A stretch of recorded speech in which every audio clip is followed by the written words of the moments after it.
Здравейте, намираме се на страницата на ADAC.D и в настоящото видео ще ви покажа как да преглеждате оценките за употребяване и за нови автомобили, които излизат на страницата на немски автомобилен клуб.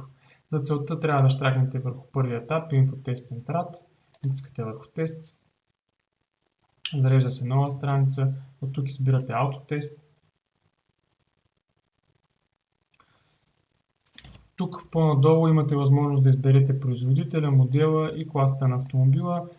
Ако избирате автомобил, който не е актуален към момента, т.е. не е последният автомобил на марката и на съответния модел, то следва да щракнете върху това квадратче тук, което означава, че търсачката ще вземе под внимание и автомобили, които вече не са актуални, т.е. не се произвеждат от завода производител. В случая ще избера BMW. Любимата марка на много от българите. Ще избера година на производство 2005-2008, трета серия на BMW и ще натисна върху бутона Зухен. Виждате, появяват се 6 резултата.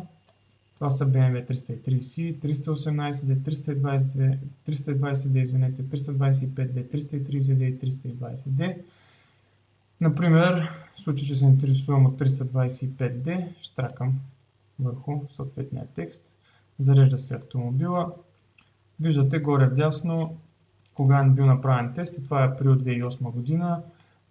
Обобщение на различните критерии, които са били оценявани. Като тук имате предвид, че скалата е от 1 до 5 при 1 максимална оценка и 5 минимална оценка. Виждате оценка за карусерия и багажно пространство 2.6, оценка за интериора на автомобила 2.3, комфорт 2.1, мотори за движване 1.5, качество при шофиране 1.4, екологичен екотест 1.8 и сигурност 2.2. Общата оценка за техника е 2, а оценката за разходите по автомобила е 3.2. Като тук са включени различни начини за различни критерии за изчисляване на разходите по автомобила и те важат предимно за немската реалност. По-надолу виждате базовата цена към момента, към който автомобилът е преминал теста, април 2008 година, 35 650 евро, силата на автомобила 145 кВт, 137 конски сили и обема на двигателя 2693 кубични сантиметра. Виждате кратко описание после за самия модел, виждате кои са основните конкуренции на този модел, изброени са тук, виждате силните страни, виждате и слабите страни на модела.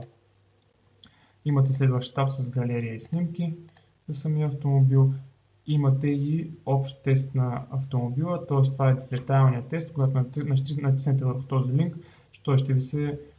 този тест ще се свали под формата на PDF файл на вашия компютър и вие можете да го прочетете в детайли. Виждате и резултатите още веднъж същите резултати, които са описани и тук горе, но тук са вече по-подробно обяснени. Когато щакнете върху тези плюсчета, виждате какво се включва във всяка една категория. Например, в категорията двигател имате 4 подкатегории. Как се държи по време на пътуване ако, каква е културата на двигателя, какво е превключването на скоростите и какво е изброяване и колко е добро изброяването на скорост, т.е. колко добре е синхронизирана скоростната ви кутия. След това имате и критериите за разхода по автомобила. Това са разходите по експлоатация 1.4, разходите за гуми и за сервис 4.0, което е доста лошо, което означава, че има доста разходи свързани с преглед по сервизи, с износване и подмяна на гуми. Стабилност на стойността, вече стабилитет 2.2, което е доста добра оценка. Разходи за покупка на автомобила 4.4, доста скъп автомобил. Фиксирани разходи за употребата му 5.3 и общите разходи на месец с оценка 3.2. След като се подложат на различни среднопретеглени стойности и коефициенти, общата оценка е befriedigend, което означава задоволително или 3.2. И в последния етап, модел датен, тук имате данните за автомобила. В случая 6 цилиндъра, Евро 4 стандарт, дизел, конските сили, виждате колко е максималния въртящ момент при 4000 оборота в минута, 400 Нм. Виждате също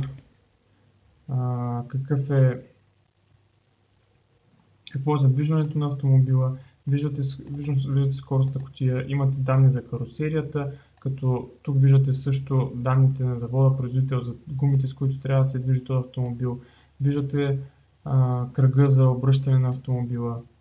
Виждате също и стойности като максимална скорост, ускоряване от 0 до 100, ускоряване от 60 до 100, спирачен път. Виждате средния разход на автомобила.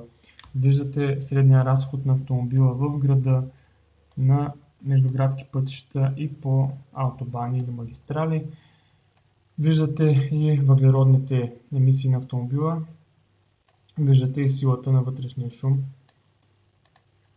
Маса и отгибрихте, това означава маса и тежест на автомобила. Виждате дължина, ширина, височина на автомобила в милиметри. Виждате колко е широк автомобила, включително с страничните стъкла. Виждате колко е тежък автомобила, когато е празен. Виждате колко може да се напълни, 385 кг в случая, колко е обема на багажника, когато използват само багажника и когато са пуснати и задните седалки на автомобила. Виждате колко килограм можете да дърпате, виждате колко е натоварването отгоре на тавана, виждате колко литра ви събира резервоара и какво разстояние може да измерите с един пълен резервоар. И имате и други данни. Относно гаранцията няма никакви данни при АДЦ и гаранцията срещу ръжда е 12 години. И отново имате възможност да свалите общия тест в PDF. Благодаря ви за вниманието!